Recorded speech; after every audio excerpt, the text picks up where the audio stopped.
Merci beaucoup tout le monde d'être venu. Quel bel endroit. Et on en a besoin. Parce qu'après 8 ans de Justin Trudeau, tout est brisé. Surtout à Vancouver. On est ici à Vancouver, où l'un des plus beaux endroits à travers le monde. Mais les gens sont en souffrance. Après 8 ans de Justin Trudeau et l'NPD, le coût de logement a doublé. Le loyer a doublé, les paiements hypothécaires ont doublé, les premiers versements ont doublé. En fait, ça prend 97% de votre chèque de paie mensuel pour payer une hypothèque mensuelle ici à Vancouver, ce qui est mathématiquement impossible. On pense que peut-être les gens vont devoir vivre dans les tentes.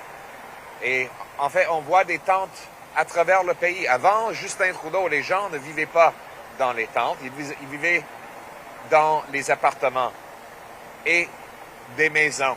Avant Justin Trudeau, les gens pouvaient acheter une maison dans leur vingtaine. Maintenant, c'est impossible, surtout ici à Vancouver.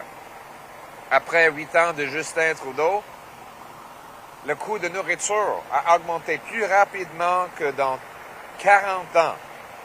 Après 8 ans de Justin Trudeau, le coût de l'essence ici à Vancouver, en partie en conséquence de la taxe carbone, est plus élevé que dans tous les autres endroits à travers l'Amérique du Nord. Après 8 ans de Justin Trudeau, la criminalité, le chaos, le désordre et les drogues sont communes à travers le pays. Je viens de visiter Kelowna, là où il y a 10 000 actes de crime. 10 000 actes de crime pour chaque 100 000 personnes. Après 8 ans de Justin Trudeau, tout est brisé. Et que fait les néo-démocrates? Les néo-démocrates ont vendu leurs principes pour le pouvoir.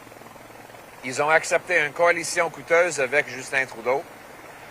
Ils travaillent maintenant pour les libéraux et non pas pour les gens de la Colombie-Britannique ou pour la classe ouvrière à travers le pays.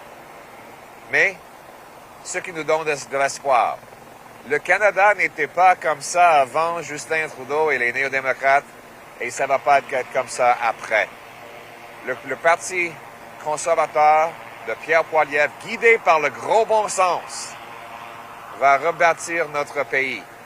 On va ramener des prix plus bas en éliminant la taxe carbone, qui est appuyée par le Bloc québécois, le Bloc qui veut radicalement augmenter cette taxe-là. On va éliminer les déficits inflationnistes pour réduire le coût de la vie et les taux d'intérêt. On va ramener des chèques de paie plus forts avec une réduction d'impôts pour que les gens ramènent davantage de leur chèque de paie chez eux. On va ramener des maisons abordables pour que chaque Canadien puisse en acheter une. On va s'assurer d'éliminer la bureaucratie pour bâtir davantage de maisons. L'hôtel de ville à Montréal a empêché la construction de 24 000 maisons. C'est un exemple des gouvernements locaux qui empêchent la construction. Moi, je vais inciter les municipalités à en bâtir davantage.